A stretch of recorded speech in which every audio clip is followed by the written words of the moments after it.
Welcome. We're reading the entire Bible. We're now in the book of Exodus. We're entering the book of Exodus, I ought to say more accurately. Moses never existed, he's not a historical figure. The Exodus out of Egypt, as described in the Bible, never happened. Now, I am aware that there's a rumor going around, I'll call it a rumor going around in the mass consciousness that archaeologists found wheels of chariots at the bottom of the Red Sea. That's not true. That has been debunked, and we'll talk about that. So, in the book of Exodus, we're really going to give attention to how you loving, how you loving, how you loving. Come on in, come on in. We're really going to give attention to Moses, how Egypt is framed or Kemet. We're going to give attention to ancient aliens such as the Anunnaki and how they show up in the book of Exodus. We're going to look at alien spacecraft in the book of Exodus. We're also going to look at who this story is for. Let's go to Exodus chapters 1 and 2. And then our commentary. Let's go. This is going to be good. This is going to be delicious. We are in the World English Bible. Why? Why not the Ethiopian Bible? Why the World English Bible? Because the World English Bible is one of the few Bibles that is not in copyright. So yes, many people always say, how could the Bible be copywritten? Yes, it is. The Bible is copywritten, depending on which version of the Bible you have. So if you have the King James Version, if you have if you have the World English Bible, if you have the Douay Rheims Bible, if you have the Darby translation, all of these are not in copyright. And so we are reading from the World English Bible in this series. I've tagged it here on YouTube if you'd like to buy the World English Bible. And I will show you a list of Bibles. Let's see, Bibles not in copyright. And there are about 5 or 6 of them. So hold on, let me show them to you. Let's switch the screen to the non-copywritten Bibles. Replace. We're going to go to Bibles not in copyright. Let's go to that screen for a moment and let's share. Here are the public domain Bibles. Well, there could be more. These are the key public domain Bibles, I'll say, as it states here. Okay, King James Version, American Standard Version, the 1901 American Standard Version, World English Bible. This is ours, what we're using, free of copyright. Darby, Young's Literal Translation, Douay Rheims, 1899 American Edition, Bible in Basic English, Open English Bible, and Reina Valera Antigua, a classic Spanish translation. So those are, the King James Version is not in the public domain in the United Kingdom. So if you are in the UK watching this, take note. So we don't use the King James Version for I don't use the King James Version for many reasons. It's not a good Bible. At which I've fully elucidate in my book, The Real God Is Not in the Bible. We are using the World English Bible. Now, I do like the footnotes of the World English Bible. I do love the footnotes of the World English Bible. I feel like the World English Bible is being honest with me. That's what I feel like. Let's go. Exodus chapters 1 and 2. Now, these are the names of the sons of Israel. who came into Egypt, every man and his household, came with Jacob, Reuben, Simeon, Levi, and Judah, Issachar, Zebulun, and Benjamin, Dan and Naphtali, or Naphtali, depending on how you pronounce it. I've heard Jewish people say Naphtali, and in the Black church, we say Naphtali. Gad and Asher.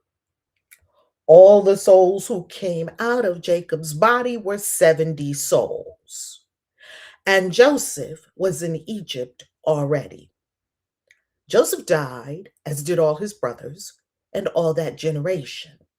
The children of Israel were fruitful and increased abundantly and multiplied and grew exceedingly mighty, and the land was filled with them. Now there arose a new king over Egypt who didn't know Joseph. He said to his people, "Behold, the people of the children of Israel are more and mightier than we. Come, let's deal wisely with them, lest they multiply." And it happened that when any war breaks out, they also join themselves to our enemies and fight against us and escape out of the land. Therefore, they set taskmasters over them to afflict them with their burdens. They built storage cities for Pharaoh, Pithom and Ramses. But the more they afflicted them, the more they multiplied and the more they spread out. They started to dread the children of Israel. The Egyptians ruthlessly made the children of Israel serve, and they made their lives bitter with hard service in mortar and in brick and in all kinds of service in the field, all their service in which they ruthlessly made them serve. King of Egypt spoke to the Hebrew midwives, of whom the name of the one was Shipra and the name of the other Puah. And he said, "When you perform the duty of a midwife to the Hebrew women and see them on the birth stool, if it is a son, then you shall kill him. But if it is a daughter, then she shall live." But the midwives feared God and didn't do what the king of Egypt commanded them, but saved the baby boys alive. The king of Egypt called for his midwives and said to them, "Why have you done this thing and saved the boys alive?" The midwives said to Pharaoh, "Because the Hebrew women aren't like the Egyptian women, for they are vigorous and give birth before the midwife comes to them." God dealt well with the midwives, and the people multiplied and grew very mighty because the midwives feared God. He gave them families. Pharaoh commanded all his people, saying, "You shall cast every son who is born into the river, and every daughter you shall save alive." Footnotes. Genesis 1:9, behold, from the Hebrew word, means look at, take notice, observe, see, or gaze at. It is often used as an interjection. Exodus 1:9, Exodus 1:17, the Hebrew word rendered God is Elohim. Keep that in mind. Elohim. Chapter 2. Exodus chapter 2. A man of the house of Levi went and took a daughter of Levi as his wife. The woman conceived and bore a son. When she saw that he was a fine child, she hid him 3 months. When she could no longer hide him, she took a papyrus basket for him and coated it with tar and with pitch. She put the child in it and laid it in the reeds by the river's bank. His sister stood far off to see what would be done to him. Pharaoh's daughter came down to bathe at the river. Her maidens walked along by the riverside. She saw the basket among the reeds and sent her servant to get it. She opened it and saw the child, and behold, the baby cried. She had compassion on him and said, "This is one of the Hebrews' children." Then his sister said to Pharaoh's daughter, "Should I go and call a nurse for you from the Hebrew women, that she may nurse the child for you?" Pharaoh's daughter said to her, "Go." The young woman went and called the child's mother. Pharaoh's daughter said to her, "Take this child away and nurse him for me, and I will give you your wages." The woman took the child and nursed it. The child grew, and she brought him to Pharaoh's daughter, and he became her son. She named him Moses and said, "Because I drew him out of the water." In those days, when Moses had grown up, he went out to his brothers and saw their burdens. He saw an Egyptian striking a Hebrew, one of his brothers. He looked this way and that way, and when he saw that there was no one, he killed the Egyptian and hid him in the sand. He went the second day, and behold, two men of the Hebrews were fighting with each other. He said to him who did the wrong, "Why do you strike your fellow?" He said, "Who made you a prince and a judge over us? Do you plan to kill me as you killed the Egyptian?" Moses was afraid and said, "Surely this thing is known." Now, when Pharaoh heard this thing, he sought to kill Moses. But Moses fled from the face of Pharaoh and lived in the land of Midian, and he sat down by a well. Now, the priest of Midian had 7 daughters.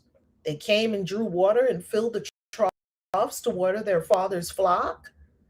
Came and drove them away, but Moses stood up and helped them and watered their flock.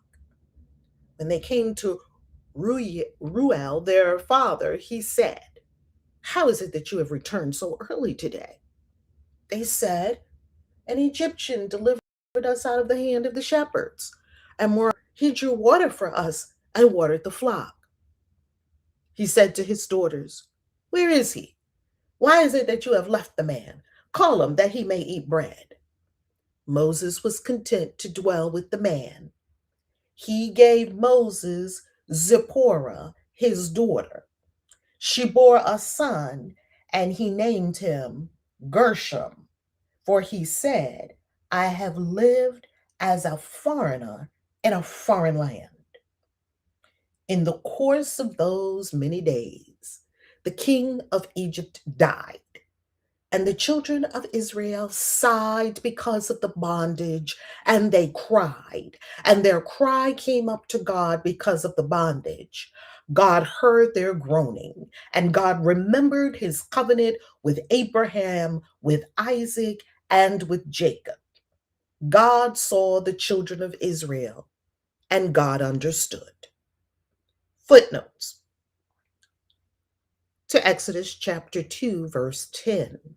Moses sounds like the Hebrew for draw out. Genesis 2:22. Gershom sounds like the Hebrew for an alien there.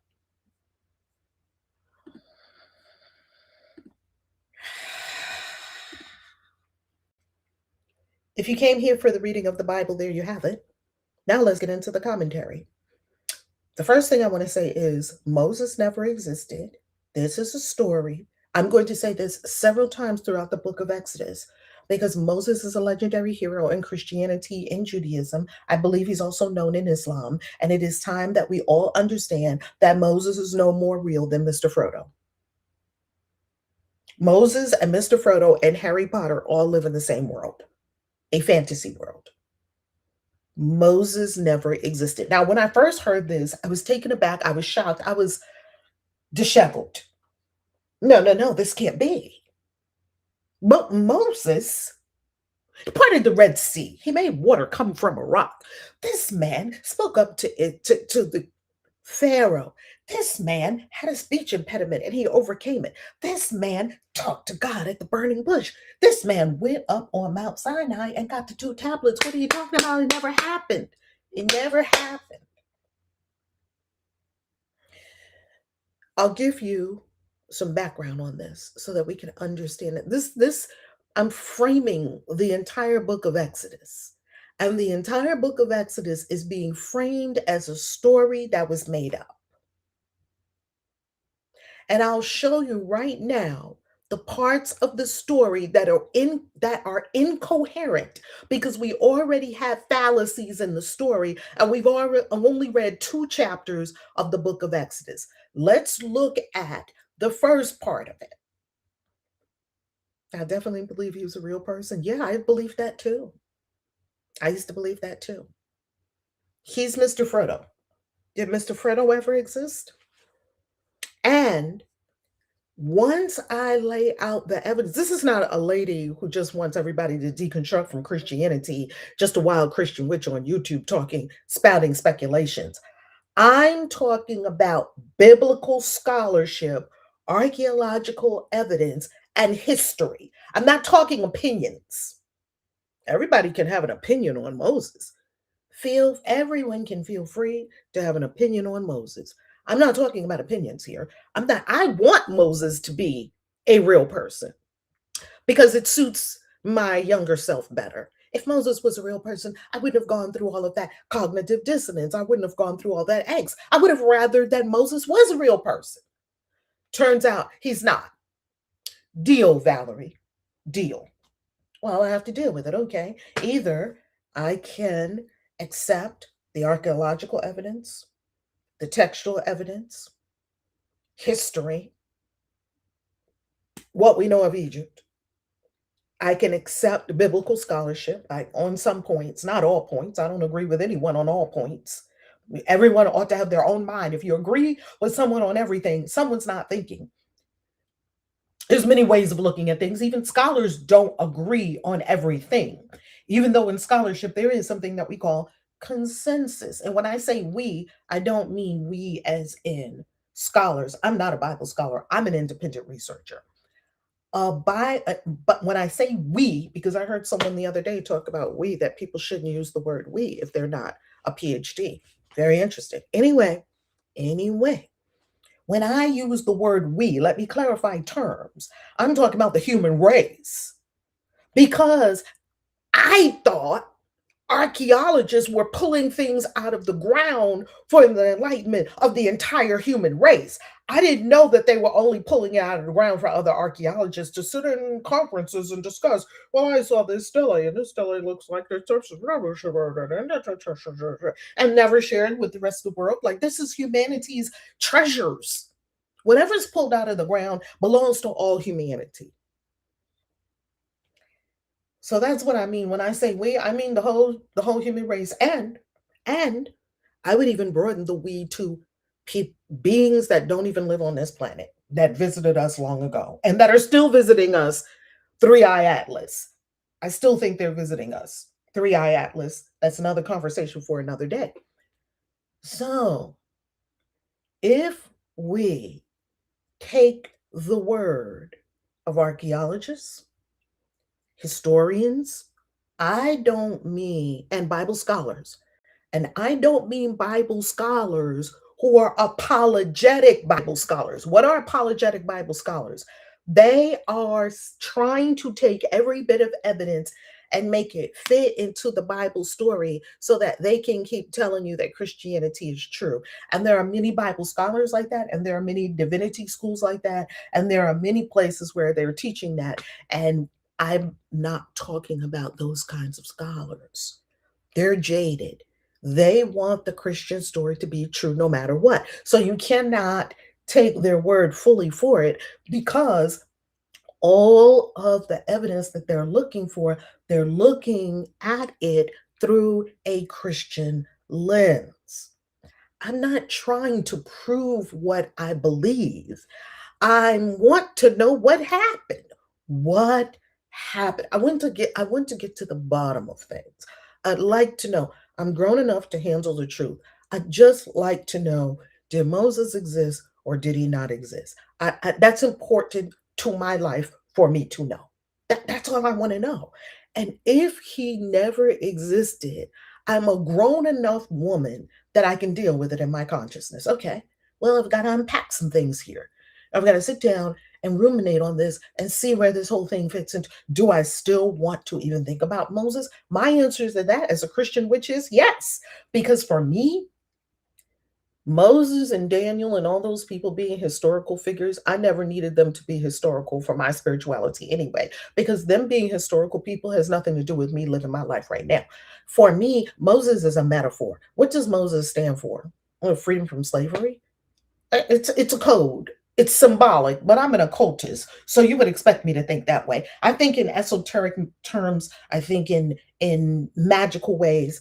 I think in symbology. I think outside of the box.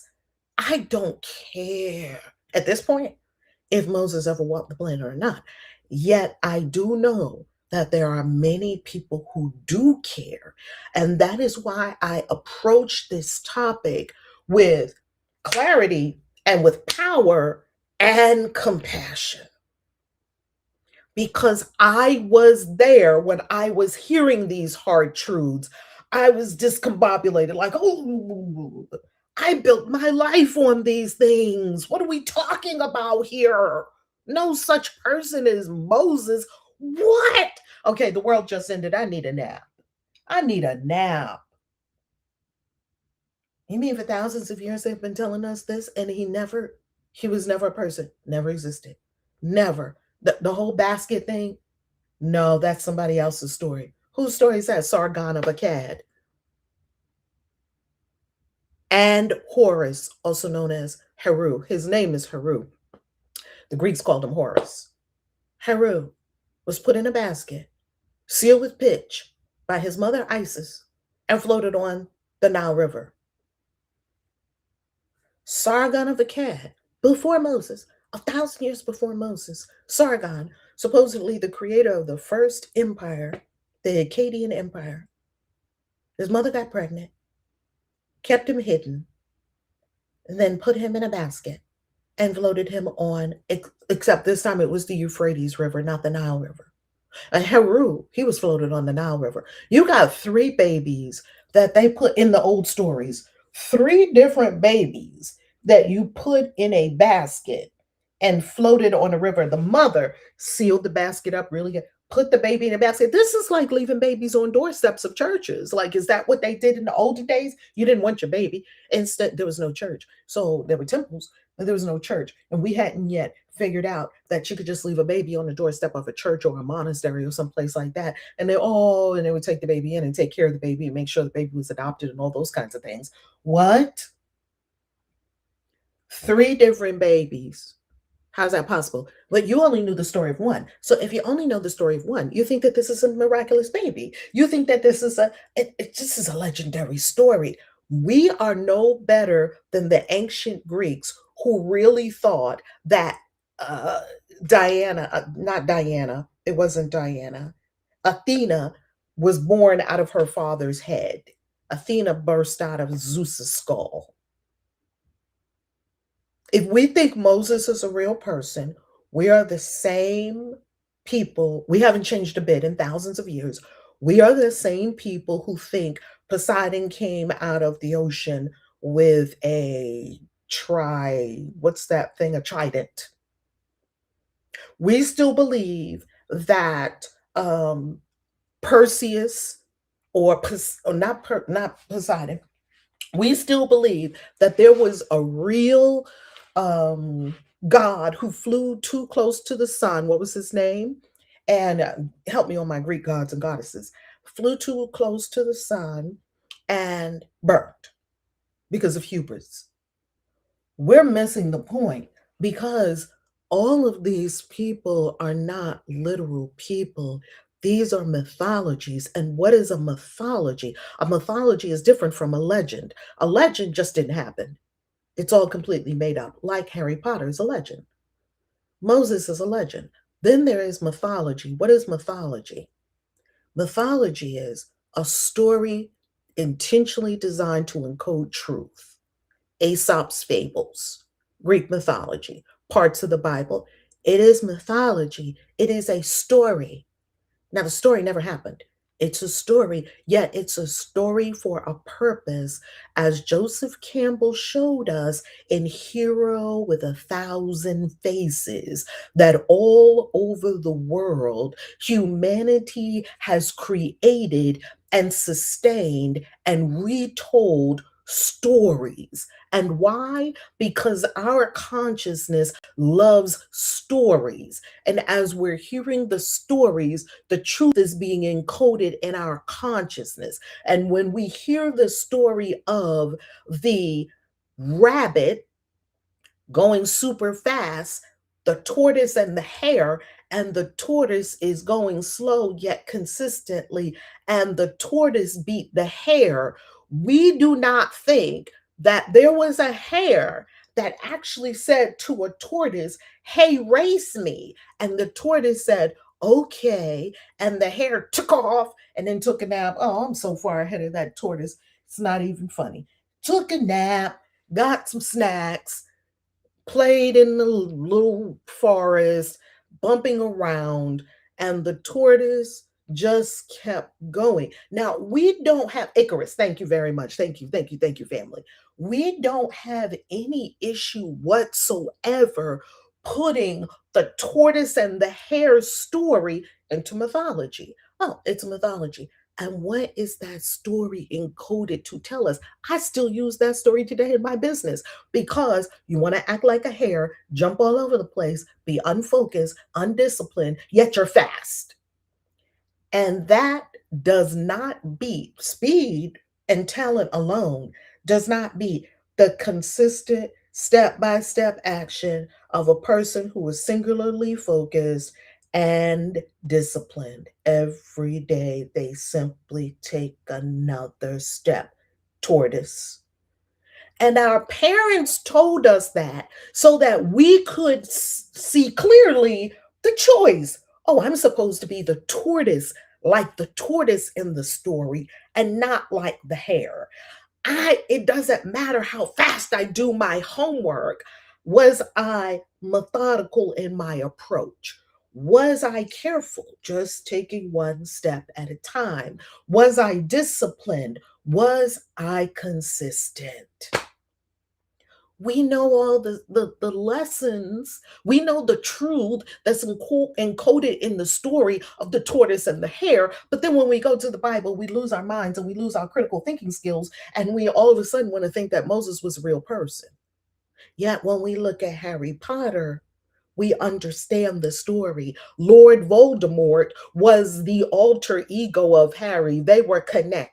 So you have a dark side that you must overcome with the light side. Use your magic, use your power, get your friends, come together and overcome the darkness. And there's no death, because afterwards there was still life after life. And he could go on the other side and talk to Dumbledore and then come back and defeat the dark side within. That's a metaphor. That's a mythology. Harry Potter is a mythology, and we don't have any problem with knowing that Harry Potter is a story that encodes powerful truths, which we call a mythology. Yet when we look at Moses, we don't want to call him Harry Potter.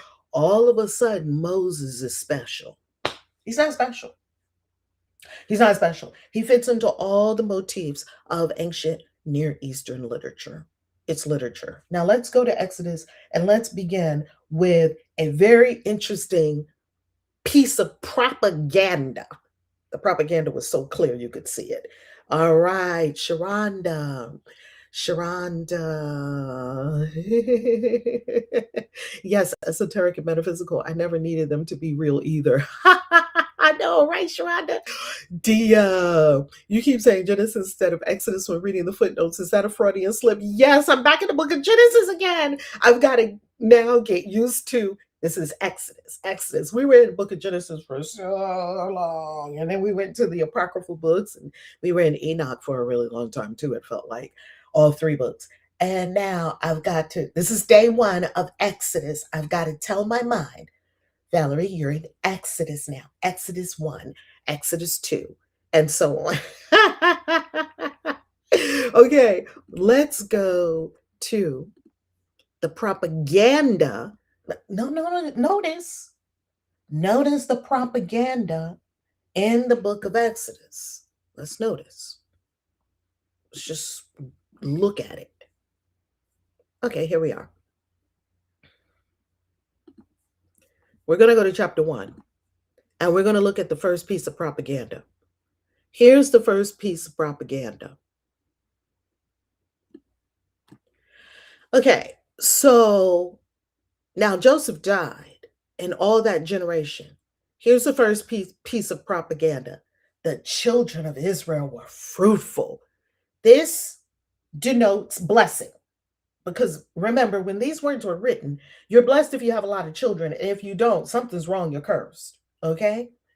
Fruitful and increased abundantly and multiplied and grew exceedingly mighty, and the land was filled with them. Oh my goodness.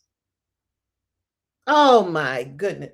This sentence is the first piece of propaganda that we come across in the book of Exodus. There were that many Israelites. They were so fruitful. Look at all of the adornment in this sentence. Fruitful, increased abundantly, multiplied, grew exceedingly mighty. The land was filled with them. They're painting a picture. By the way, if you're not descended from Israelites, if you're not a Jewish person, Jewish came later, Israel, Hebrews, it was Canaan and then his Hebrews and then Israel and then Jewish. If you're not with that, these words do not apply to you at all. These words are an origin story for the Hebrew people. And I know there's a lot of Black people that say that they're Hebrew Israelites. That's fine. Call yourself whatever you like. I'm talking about all the rest of us. If you like to call yourself a Hebrew Israelite, go right ahead. I'm talking about all the rest of us. I think Jewish people comprise less than 1% of the world's population. The other 99% of the population, this does not apply to you. This does not apply to you at all. This was written by a group of people for a group of people. There was an audience involved. So let me come off screen share. And why do I say that there was an audience involved? There's an audience involved because no one in the ancient world wrote anything for the purpose of writing. It was too hard. No one wrote, I think I'm just going to write, just writing. No. They wrote for a reason. And the reason that these writers are writing is very clear: to give their people an origin story. These words were written centuries after the purported facts, the purported events. Let me not say facts. The events supposedly took place between 1100 and 1500 BCE. It was written between 400 and 600 BCE. So you're telling us that this story of things that happened about 700 years ago is completely accurate? This, first of all, it's not an accurate story. Second of all, it was never meant for the whole world. Group of people who were writing it at the time, for the group of people that they were talking to give them an origin story.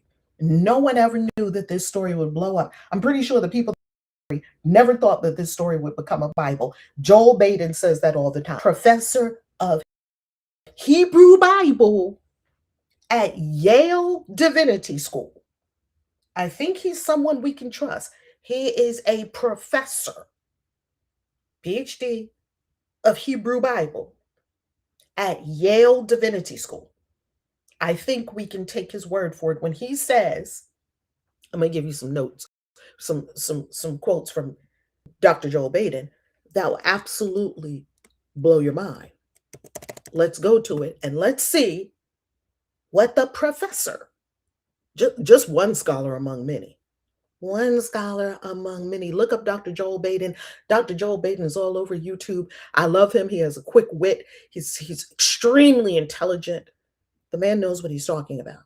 Well respected scholar of the Hebrew Bible. He is a Jewish person as well. And I love scholars that still have their devotional practice. I don't know if he has a devotional practice. I don't know his religion. I do know that he's a Jewish person.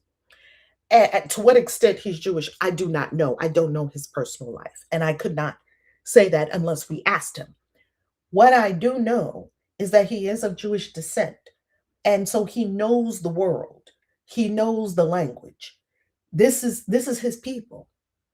And when a person like that tells you this, pay attention. Hold on.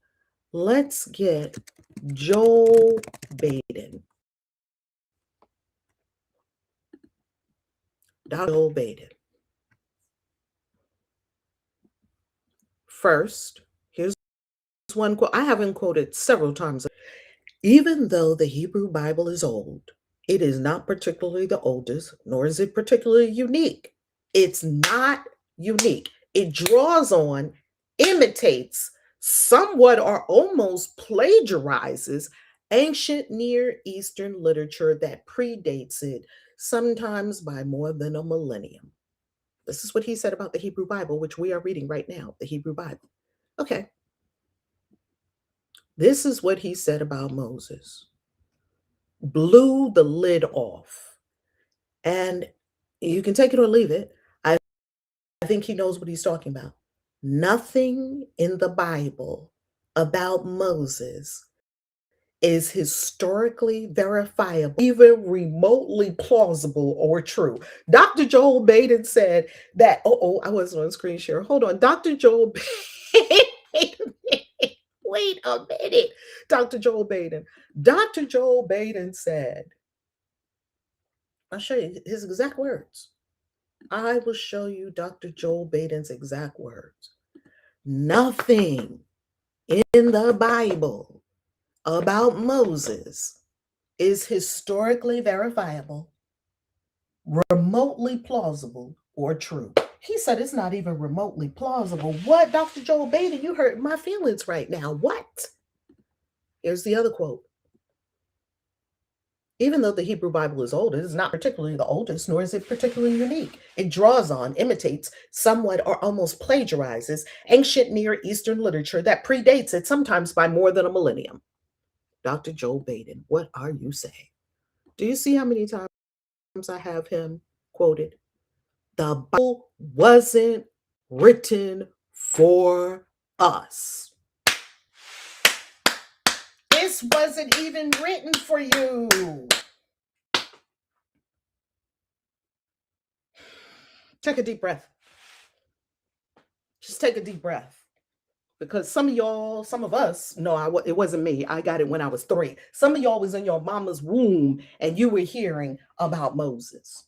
Some of y'all were in your mama's womb and you were in church and they were swearing that Moses really talked to a bush that was really on fire and not being consumed, and the man never existed. Just take a breath.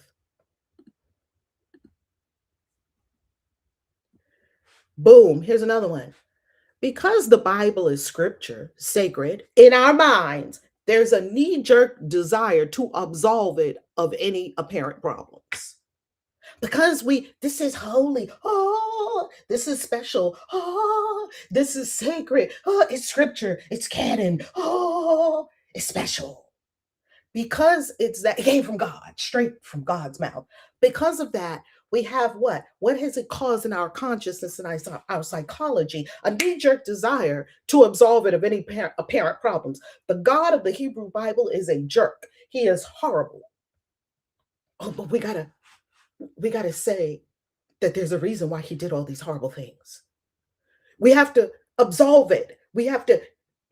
Wow, you're working so hard to make something that was never written for you and that was written by many different people over the course of centuries in different places, in different languages, with different agendas and different thought processes. And you smash it all together in one book, and you want to tell us this came straight from God. Is Dr. Joel Baden helping you? Is Dr. Joel Baden helping you? Here's one more. Let me give you one more from Dr. Joel Baden.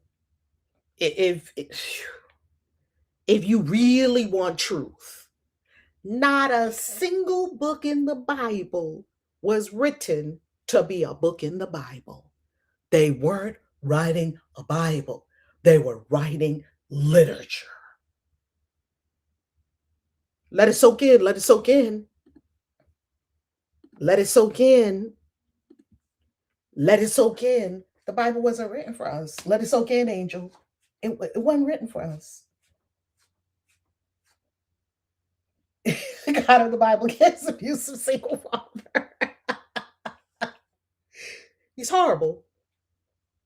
And why can't we not just admit that he's horrible? We can't admit that he's horrible because this is the Bible. This is God's word. So we looked at the first bit of propaganda in the book of Exodus. They're setting the story up. They're telling you a straight up fat lie. Here's why. At no point in Egyptian history, Old Kingdom, New Kingdom, Middle Kingdom, at no point in Egyptian history did Israelites live in Egypt and outnumber the Egyptian people. That's what the story told you. The story is telling you that there were so many Israelites that they outnumbered the Egyptians. And anyone knows Egyptian history knows that that's just not possible. It's not possible.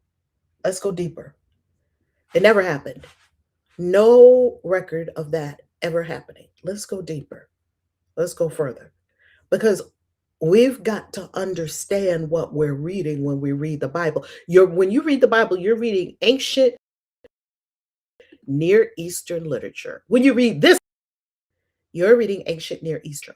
Okay, next, the Pharaoh tells the Pharaoh would know Joseph or anyone else in this story. Accordingly, in this story, they don't know anybody. And so all bets are off. Let me come off screen share.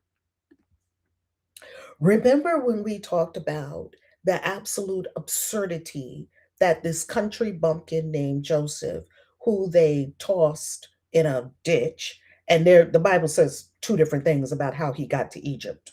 Some say the Midianites got him, some say another story. It's a couple of different stories, and we read the stories. The story isn't even agreeing within itself, right? There's no internal harmony about what actually happened to Joseph. We still don't know because they're stories. Well, Joseph gets to Egypt. He grows into this exceedingly great person. He has the signet ring of Pharaoh, which means, and notice, they're calling him a king, and he's not a king. You don't call pharaohs kings, you call them pharaohs. Anyway, that's beside the point. He has the signet of the Pharaoh. This is what they told us in Genesis about Joseph. Think this through.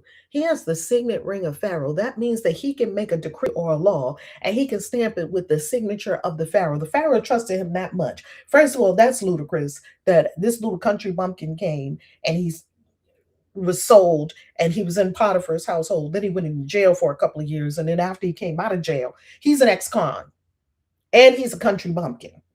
And he's not an Egyptian. And he was never trained in any of the Egyptian mystery schools. He was never initiated. Like, to even get into Pharaoh's house, you have to go through steps. Like, okay, so he's an ex-con. No, no, no shade on ex-convicts. I'm saying that if you were a country bumpkin ex-convict and you showed up at the White House with a great idea, it doesn't matter how great your ideas are, they're probably not going to let you in the front door. However, in the story, let's just accept the story as they told it to us. Joseph came in, and we're just retelling the story. We're not accepting it. We're retelling the story. Joseph came in, and here he is second to Pharaoh because he saw Pharaoh's dream, and the dream advisors that Pharaoh had, they were no good. They couldn't solve Pharaoh's, but they've been trained in all the Egyptian arts. But you can solve my dream. Therefore, you're raised above all of them. And now you're second in command. And now I'm going to put you in command. I'm going to put this country bumpkin ex-convict in charge of all the storehouses of Egypt to store up food for the next 7 years. Nowhere does that appear in Egyptian history. When you go to Egypt, let me show you something. Can I pull up something for you right now? There's something I want to show you. I've been to Egypt. We're going to Egypt again. I've scoured through many temples in Egypt, and there's something I want to show you. Let's go to this Egyptian. There's something I want to show you, and I'm hoping that I can find this Cairo museum, the Egyptian museum in Cairo. Okay.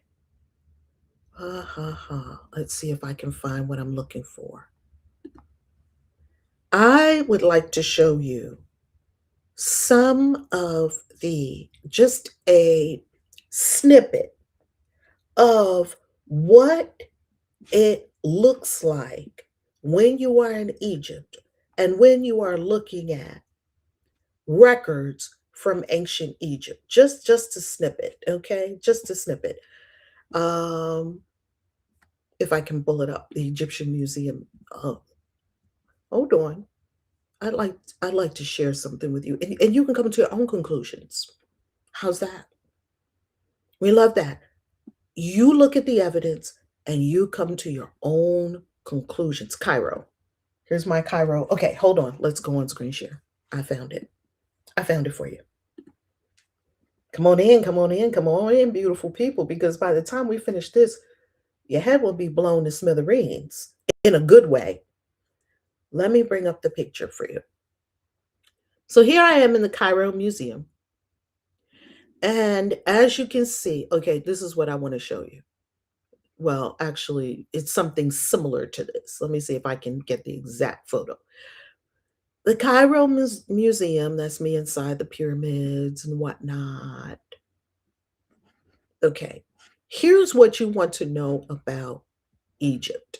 And I'm in the museum. And the museum that we're going to when we go to Egypt is going to be the new museum that is on the same Giza Plateau as the pyramids. Okay, look at this right here. This is the picture I'm looking for.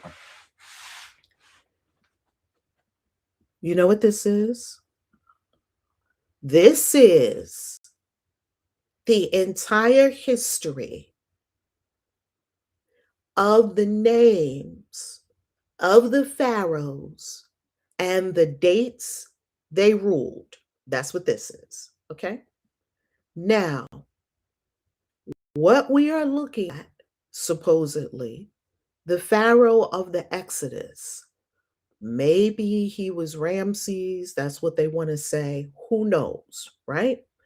We don't know. They think it might be this Ramses or this Ramses or this Ramses. There were several Ramses. So it could be any of these Ramses. We don't know.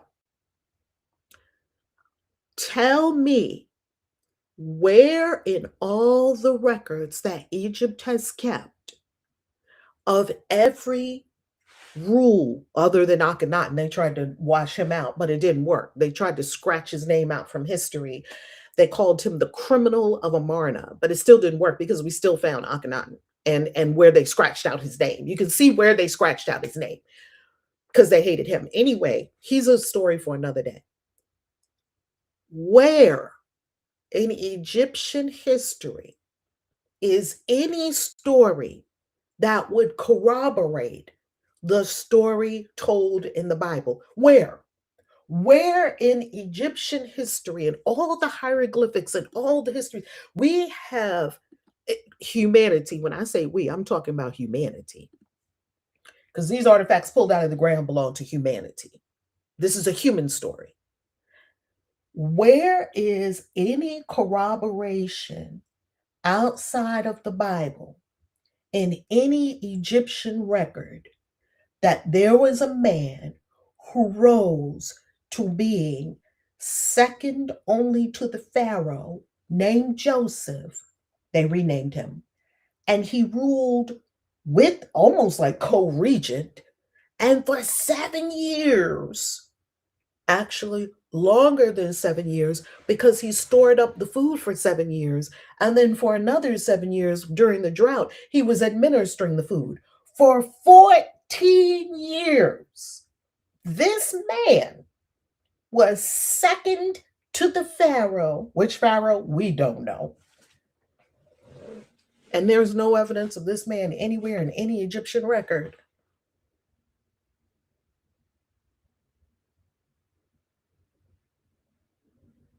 Nothing to corroborate the story outside of the Bible. So we don't need the Bible to be giving us history. I love the Bible. I don't need the Bible to give me history because it's giving me so much of other things.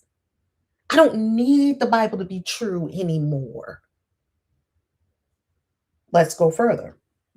But wait, there's more. Okay. So there's so many people. Let's go to the next hole in the story. There's so many people. So many people.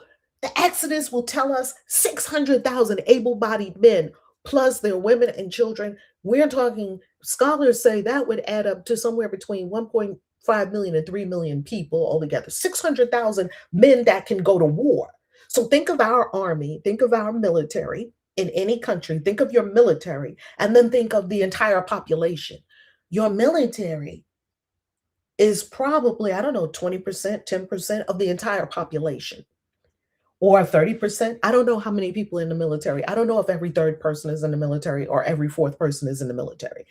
The military is a cabal of people that are not the same number as the total population. Okay, so let's say that there were 600,000 able-bodied men. This is what they tell us, men that can fight. 600,000 able-bodied men. So we'll call that men between, let's say, 18 and 30, or maybe 18 and 35, something like that. Men that are like, in their prime and they're, can duke it out and protect and all that stuff. After, 40, 50, I don't think they let you into the military after a certain cutoff point. Anyway, and if you're too young, you can't come into the military either, because you kind of gangly, you're still having growth spurts, your hormones are going crazy, all that kind of stuff. Maybe they might lower it down to 16 for some guys, but mostly 18. So let's just say 18 to 35, 600,000 of them, which means they all have a wife or a girlfriend or something. So that's another 600,000. And they all have parents, presumably. That's another 1.2 million, because we presume each one of them has two parents. Then, not presume, each one of them does have two parents. We don't know if the two parents are still alive. Everyone has two parents. Anyway, it's just funny sometimes. Anyway, what about them? Their grandparents are still alive. So Bible scholars say that this number that the Bible gives, 600,000 able-bodied men, plus the company, all their kids. So their booze, their kids, their parents, their grandparents. You're talking 3 million people.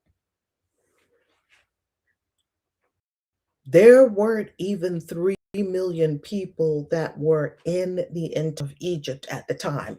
Let's ask the AI. Let's just ask Google.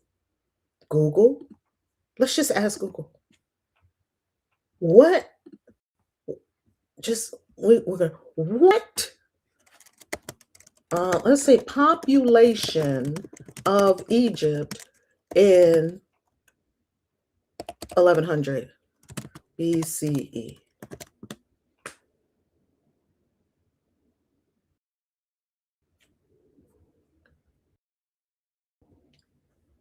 Is estimated to have been between 3 and 5, approximate estimation. Some say 2 million to 4 million, some say 1.1 million to 1 point. How is it that the Israelites escaping from Egypt were more than the entire population of Egypt? Explain the numbers. Is more than the entire population of all of Egypt, including all the Egyptians. Okay, let's go to the next part. This story, when dissected point by point, is actually very easy to debunk. You don't really even need evidence outside of the Bible. You could just read the Bible and understand your history of Egypt, and you would know that these things are not true. Okay, let's go further. Let's go further, because we're not done yet. Because this is one of the biggest parts of the Bible that we've got to understand. This is like Genesis with the flood and Tower of Babel and Sodom and Gomorrah and the creation of Adam and Eve. All of these Anunnaki stories, we've got to understand them for what they are. And Exodus is pivotal. If you don't understand these quote unquote patriarchs and matriarchs, and if you don't understand Moses and the whole story of Exodus and what Exodus is doing, these are the foundation pillars that they put under Christianity of how it all started. Supposedly, this is the origin story. Now, supposedly, they made them build these cities. Now, Python Ramses is a real city. So when they looked at, remember, this was written 700 years after the fact. So these cities did exist during the time that these books were written. However, there are some anachronisms in the text, anachronistic. And why do we say that? Because some of the things that they're writing about, because they're writing about it so far after the events supposedly occurred, they are writing about things as they present now and not as they would have presented 1100 years before. So they have some of the cities wrong because some of these cities weren't even invented yet, weren't even established yet. So that's an anachronistic fault in the text. So you can find dating faults in the text. It's almost as if I said, this would be an anachronism. Yeah, when Martin Luther King and Abraham Lincoln had lunch together, well, everyone living in America would know that's not possible.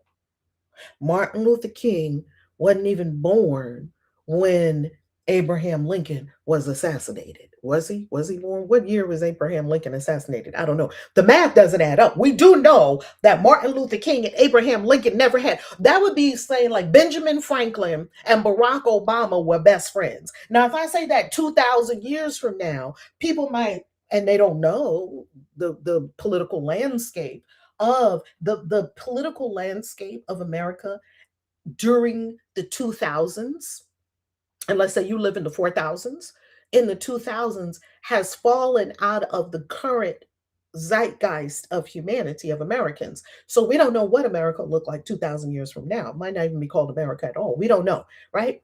So it would be anachronistic for someone, if you were living in 4000 CE, and you said that Benjamin Franklin and Barack Obama had dinner together and they discussed and they created this new world order kind of thing, people might go for it because unless they went and examined and say, wait a minute, just like they can tell us things about people that lived 2,000 years ago and we don't know. If they tell you Plato and Pythagoras had lunch, okay. Unless you go and look up what were the dates of Plato and Pythagoras, what were the dates, you would know because it's not in our zeitgeist anymore. It's not in the prevailing consciousness of humanity. It's not current. It's not immediate. So when that falls out of consciousness, we don't know what happened 2,000 years ago unless we go and look it up. Now, here's the funny part of this story. Supposedly, there are 600,000 able bodied men, according to what it says in the story. And we would imagine many of them could be married. They're able bodied, so they're being fathers. And we have millions of people giving birth. And how many midwives are there? Pharaoh calls all the midwives. Come on, midwives. How many midwives are there? 2. Shipra and Puah. We got 2 midwives to help a population that is about a half of the size of New York City. When I was growing up in New York City, it was 8 million people in New York City. Like, do the math. 8 million people in New York City. Not all of them are having babies. Okay, if we take half of New York City, that's 4 million people. And let's half it again to 2 million people. Maybe all of the Israelites, according to this story. It wasn't even that many Egyptians. It wasn't even that many in the whole population, according to some historical, data points. Let's just say it was a quarter of New York City, 2 million people. And you're telling me that 2 midwives are running around. That would be like you have 2 doctors that can deliver babies for 2 million people. 2 doctors, 2 OBGYNs that can deliver babies. 2 midwives. Pause. Please tell me how that's possible. Please tell me how it's possible that 2 women can run around and deliver all the babies. And Pharaoh is calling midwives. Pharaohs in Egypt didn't call midwives unless it was a royal midwife for the royal babies. They didn't talk to regular people. What are we talking about here? So yeah, Pharaoh called. How did he find them? Hey guys, henchmen, go out and find me these Hebrew midwives. Hebrew midwives? They're looking at Pharaoh like, for what? We don't even talk to them. Yeah, go find me round them up, all the midwives. Here come these 2 ladies to the big Pharaoh's palace. Okay, midwives, I want you to kill all the babies you have.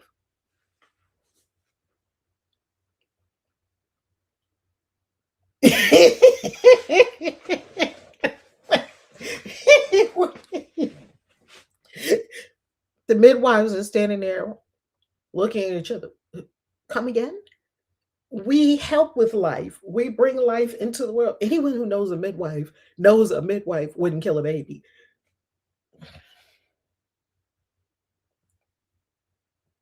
I mean, at some points, I don't even know what to say about these stories.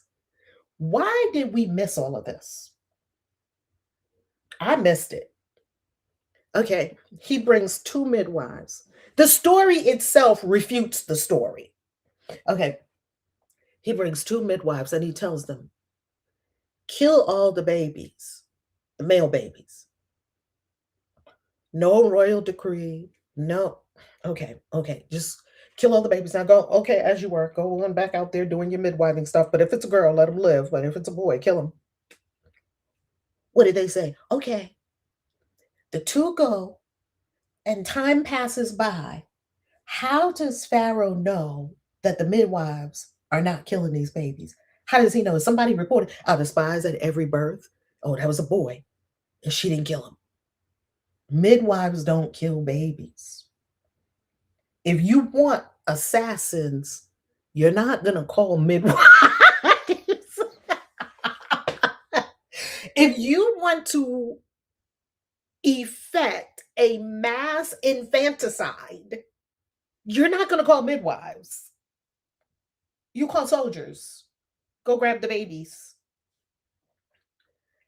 This is political propaganda. They were seeking to paint Egypt as horrible and the Israelites as this blessed, fruitful, abundant. Do you see how the framing that the Egyptians are the villain and the god of, you need a villain. You need a good villain. They made Egypt a villain. And the god of Egypt is the hero. And and the people were so blessed and so amazingly multiplying everywhere that the Egyptians had to do something. So when that plan failed, then he tells the Egyptians, go grab random Hebrew boys and throw them in the Nile River. Now, there is no record anywhere in Egyptian history of any infanticide at all, which someone would have wrote about it. Maybe someone outside of Egypt would have written about it. Those Egyptians are horrible. They're committing a mass infanticide over there. Someone would have written something about it. Nothing. The only place you find this story is in the Bible. Next, when it doesn't work that you can't get the Hebrew women to be assassins, you're telling people just go out there and grab the boys and throw them in the river. Then you decide, well, if we can't get rid of them, we're going to make them slaves. These abrupt turns of events in the stories, completely incoherent. Okay, we're going to make them slaves. How? They're so multiplied, they're so prosperous, they're walking around, they're doing whatever they're doing, they're living their lives, they're being free. And how is it that you are now going to go and get all those people who have been living a free and prosperous life, and they came from Joseph, and there's the story of Joseph, and everyone in Egypt should know Joseph because he saved all of Egypt from a famine for 14 years. Everyone should know him. No one knows him. Everyone forgot. That's what the story says. We forgot about Joseph. You don't forget a man who saved the entire country from starvation. He sounds like he should be a hero. That would be on temple walls. We would have steles about him. Think about it. Are any of these, think about it. When you think about all of these things, what do you think? And you're just not going to show up and take my baby and we ain't going to fight. That's what I'm talking about. What are we doing here? What are we talking about? So the women just let you take the babies. No one created a counter plan. If you knew that people were coming for your children, when you leave, if I knew that someone was coming for my kids, I have many options. First, I'm sleeping with a knife under my bed and I'm going to stab you. Next, I'm going to scoop my kids up and we get in the first horse and chariot out of Dodge. Like, it's simple. We're going to Canaan. We're going to, there's a million places you can go. We can go south down to Cush. There's a million places you could go. This story never happened. The story never happened. And if the story is written 700 years after the purported events, they're going to refer to some things that just could not be possible. Next, but wait, there's more. We have the introduction of the hero of the story. We have the villain. They set it up perfectly. The villain, Egypt. The hero, Moses. And they introduce him as this baby being born, and his mother wanted to keep him safe. So instead of leaving with the child, which seems like, in the middle of the night, wait a minute, can I ask a question? Y'all left later. Why didn't y'all just leave before? We wouldn't have needed the Exodus if you just got your butts up and just left. But you left. You didn't leave before, but now, okay, anyway.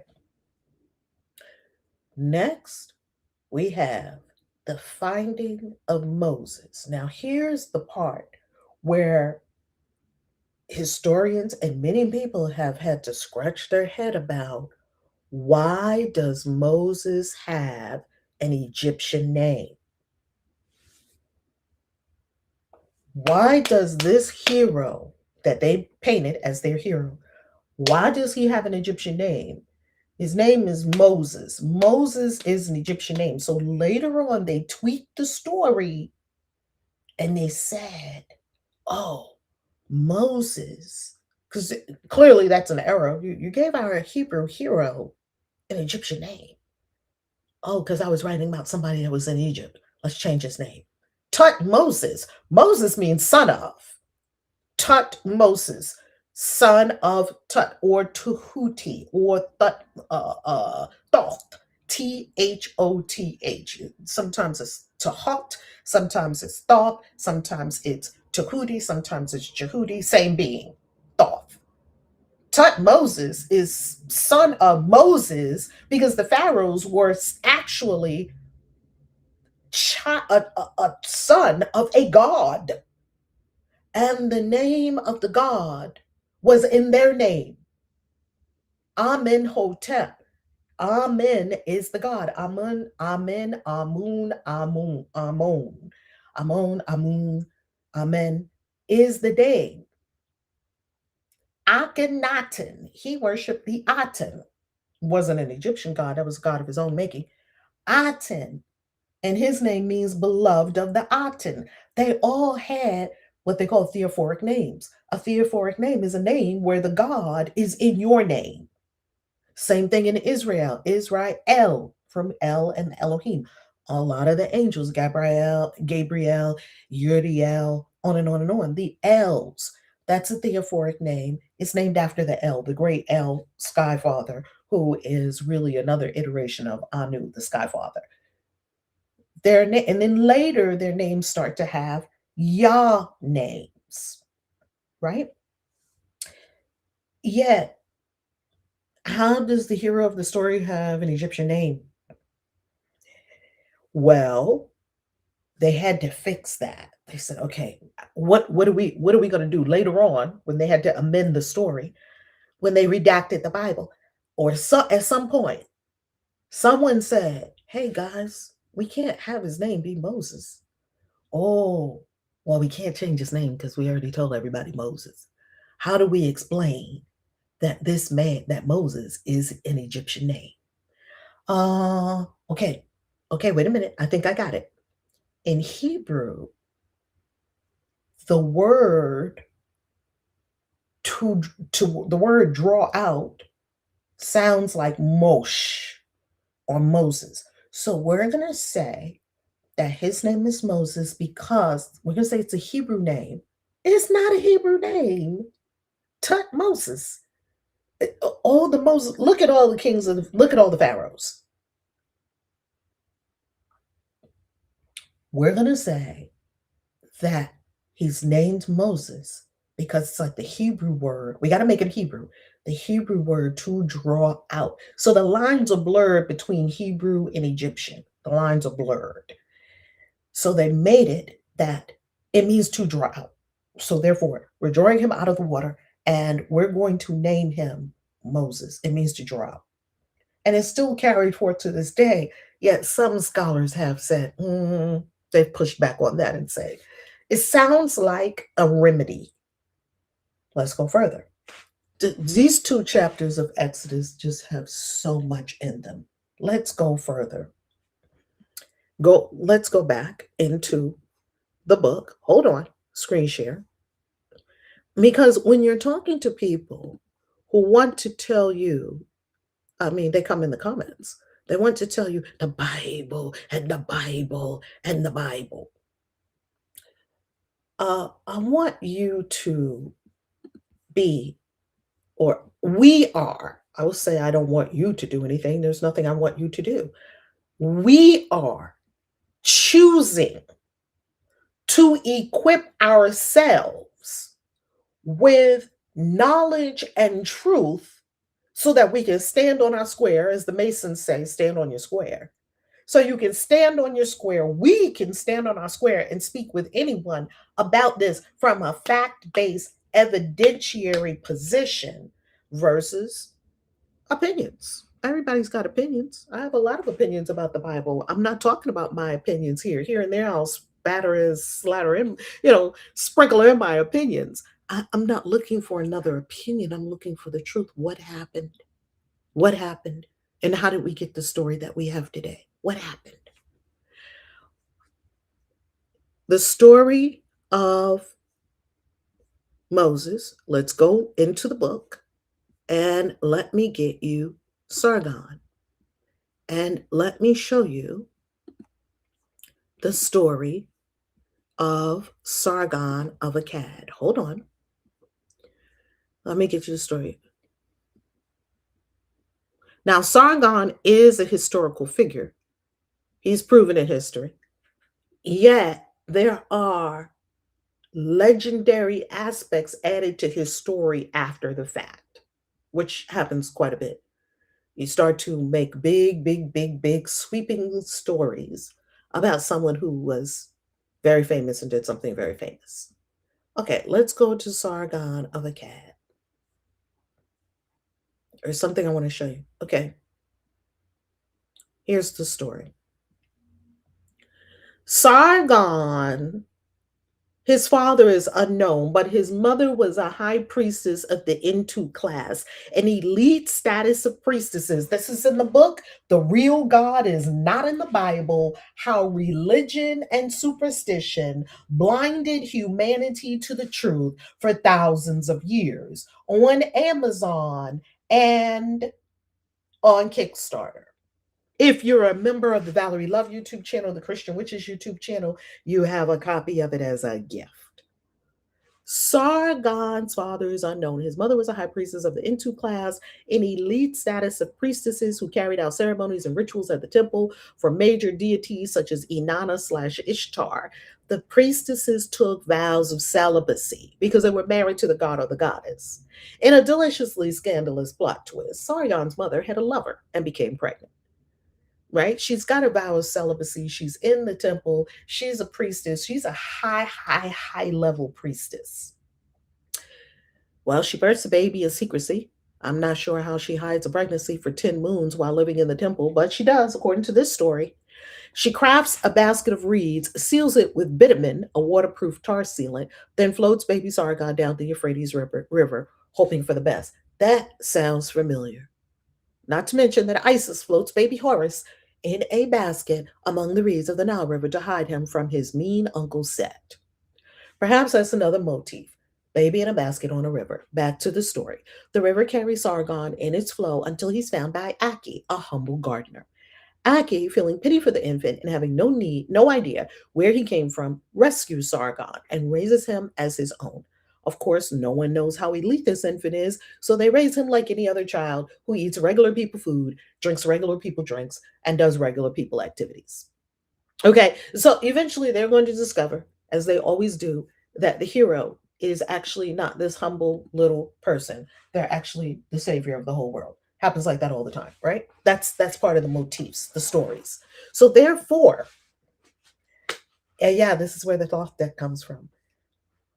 So I want to say this about Exodus because I could go on and on and on about Exodus, just chapters 1 and 2. Let's summarize it here. 1, Moses never existed. He's not a historical person. 2, the infanticide that the Bible claims happened never happened. There was never a Pharaoh who ordered Hebrew women to, the babies of all Hebrews to be killed.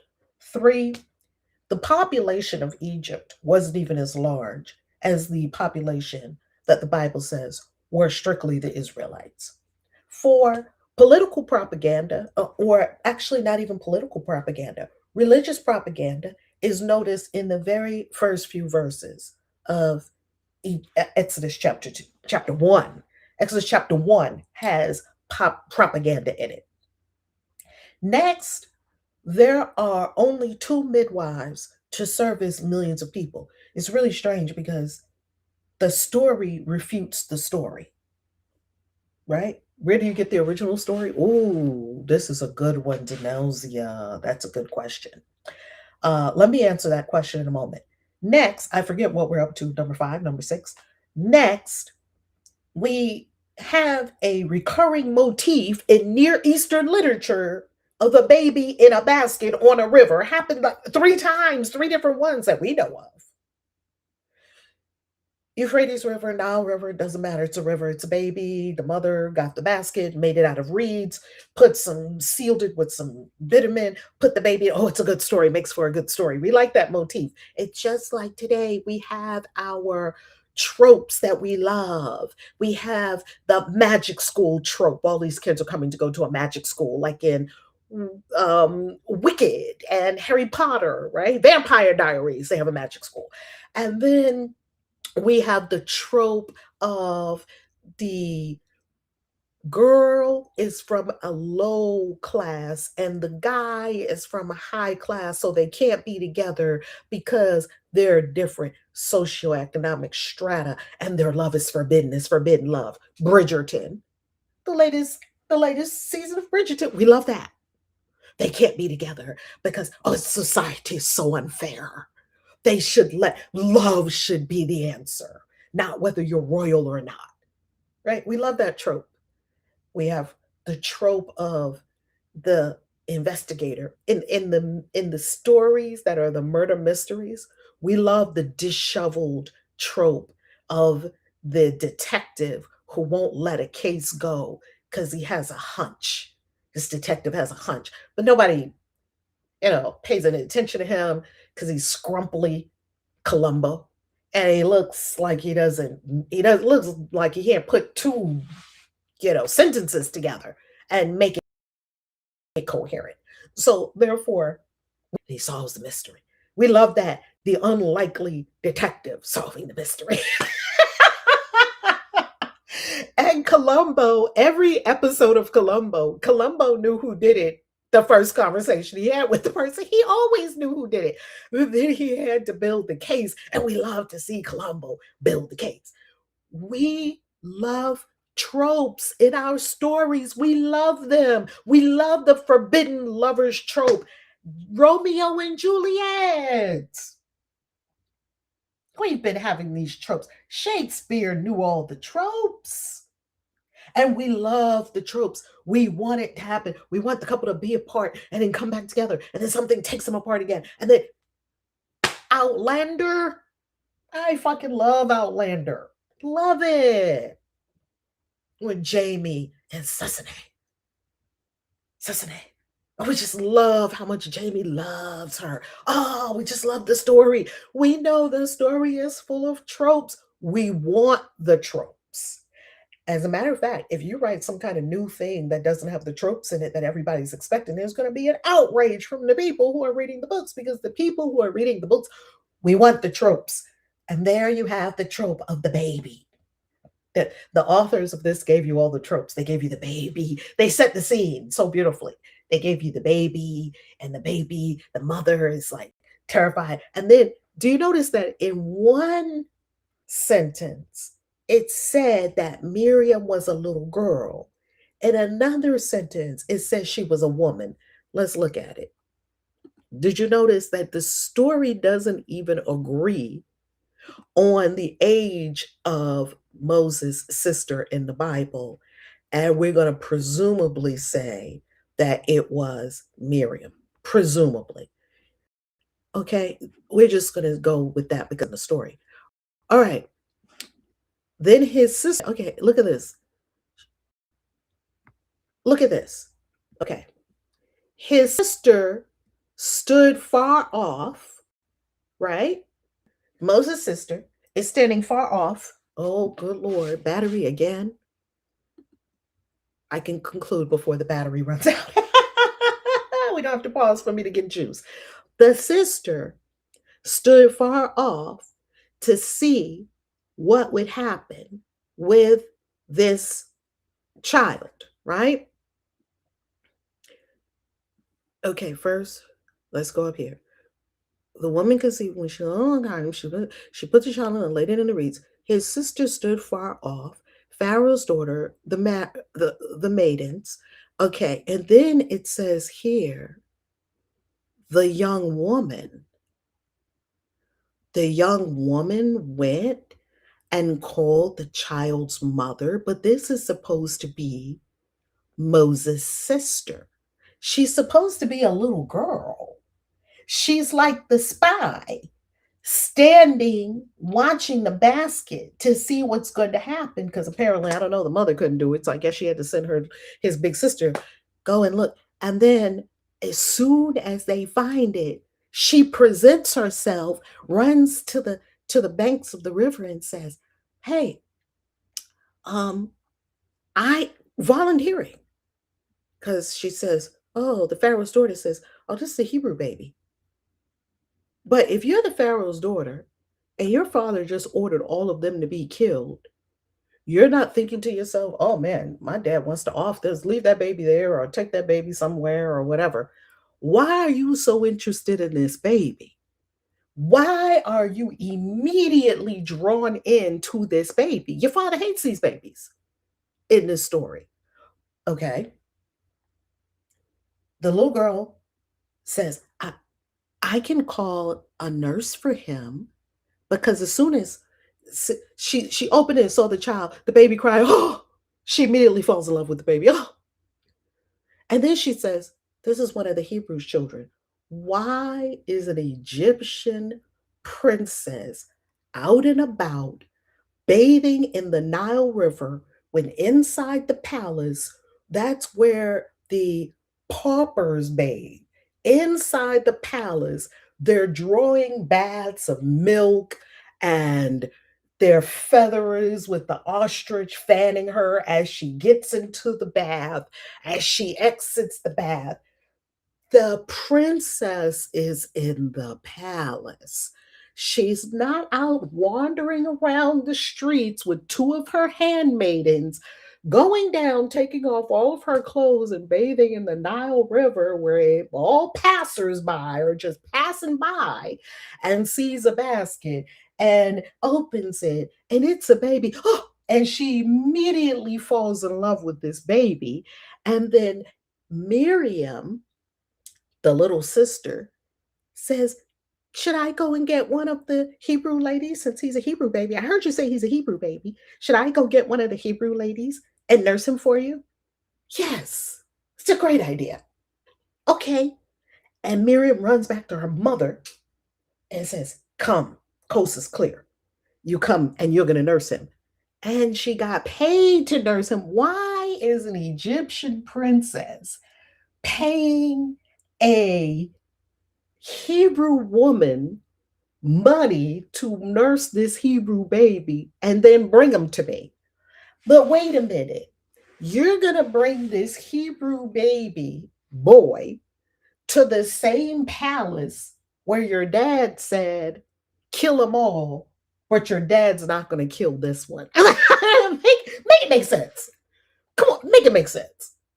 Then when she goes to get it, it says the young woman went and called the child's mother. What young woman? When did she turn into a young woman? That was weird. And got him. And then famously, he kills the Egyptian, famously, because he's so akin to his Hebrew people. But you were raised in the palace. The dad who wanted to just off all of them took you as his own and raised you as a royal. And now you're out, you kill an Egyptian, you bury him, and then you have to flee. And when you flee, we run into the exact same story that we saw twice in Genesis. It's a recurring trope that here comes the maiden to water the flock at the well. Man, in the Bible, a whole bunch of shit always happens at the well. These wells are just like famous. Rebecca comes out to the well, Rachel comes out to the well. That when they come to the well to feed and water the flock, oh, let me water yours too, and then you're going to know that it's her. Okay, the other one comes out and let me water all your flock. And then this time they just reverse the role. And this time the man helps her water the flock at the well. It's the same story. It's a rehash. It's the same story. These writers love the well trope. That if you help, it's a sign of the times, because right now none of us would write any kind of trope about a well and sheep, because that's hard, and the women would be fussing with the shepherds, and the shepherds would be telling them, get out of here because we gotta fall, drink, let all our people drink, and they'd be like, and they was having kerfuffles back and forth, and Moses was like, no, let these women get water for all their sheep. Oh, he's amazing. Look at this man. He's already created. He's already performed. heroic acts. First, the heroic act of killing the Egyptian. Next, the heroic act of standing up. These shepherds are bullying these women. Let me stand up and help them with their sheep. And then he goes about his business, and the woman goes back and tells her father. Does this story sound familiar? We just read these stories twice in Genesis. The woman goes back and tells her father, and the father says, "Where is this man? Bring him. Let's give this man some food. This man is wonderful." She runs and go gets him. Come on, we're gonna give you some food. Come on over here. My dad wants to see you. And he comes, okay, and he accepts him to his household. And what happens? He gives him his daughter, Zipporah, for a wife. This is the same exact story. It's the same exact story. Then they have a child. Did you know Moses was a father? So, Moses, what did you do when it was time for you to go free the Egyptians? Did you just leave your kid? Like, what? You left your mom to be a single, you left your boo to be a single mom with the kid? Moses, you have a son. Aren't you supposed to be doing something with him? Do you understand that this is a very interesting story? Okay, let's read some comments. Not if my luxury bath can be drawn in the past.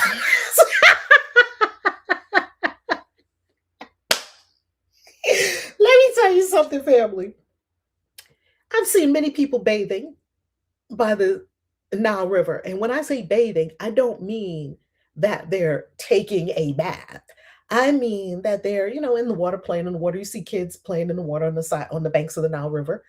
And some parts of the Nile River is so skanky and dirty that you would not, like the East River in New York City, you wouldn't put your feet in it.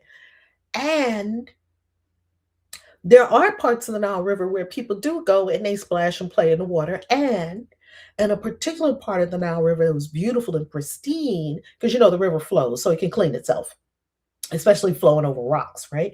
All the cataracts that are in that Nile River. Well, our participants in our ritual, it was a retreat and a ritual. The attendees at our retreat baptized themselves in the Nile River. They did a baptism. That wasn't my plan. I didn't have a plan. I don't have a plan when I do retreats. I have an intention and powerful guidance and protocols and activities and what we're going to do and where we're going to do them and accommodations. All those things are all laid out. What happens in that container is quite miraculous. You might baptize yourself in the Nile River. We've had many baptisms on retreats that I did not see coming. And that was just amazing. So there are people who have baptized themselves in the Nile River, just just threw themselves straight back in the Nile River, complete baptism. So the Nile River is a place where people along the banks of the Nile River, people do get in the water, splash around in the water and whatnot. I don't know any Egyptian princess, the daughter of the Pharaoh, who is just walking down to the banks of the Nile River that is accessible by both her and the Hebrew people, the common people, walking around. The people that you now have enslaved, the people that now there's a royal decree to kill all the sons, supposedly. You're down there just taking a bath with your handmaidens, and you're the Pharaoh's daughter. And when you see the insides of some of these palaces and temples, you know that that cannot be possible.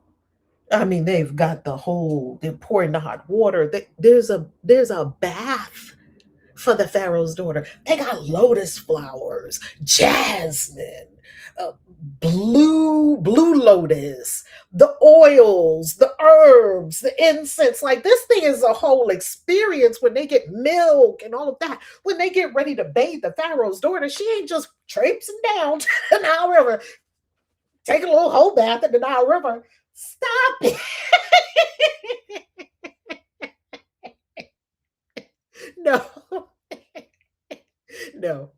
I can assure you that did not happen. It cracks me up. And you want to know how true is the Ten Commandments movie with Charles Henson? Not true at all.